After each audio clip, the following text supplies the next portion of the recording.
آپ کی عمر کا 35واں سال تھا کہ ایک زوردار سیلاب آیا، اس سے خانہ کعبہ کی دیواریں پھٹ گئیں۔ ایک بار پہلے آگ بھی لگی تھی، اس لیے آگ کی وجہ سے دیواریں کمزور ہو چکی تھیں۔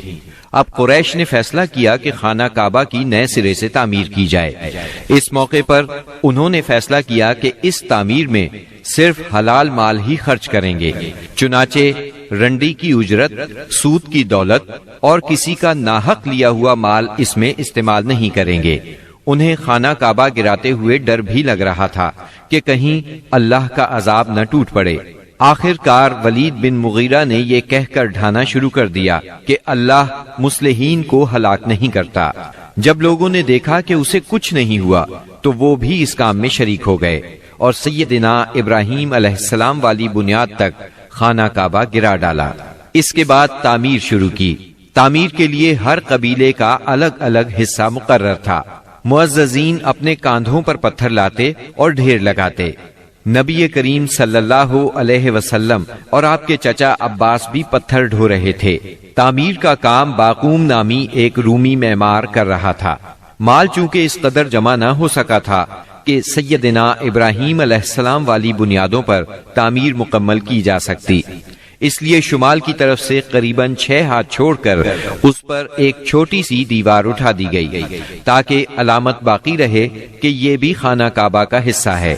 اس کو ہجر اور حتیم کہتے ہیں۔ جب دیوار حجر اسود تک اٹھ گئی تو ہر سردار نے چاہا حجر اسود کو اس کی جگہ رکھنے کا شرف اسے حاصل ہو۔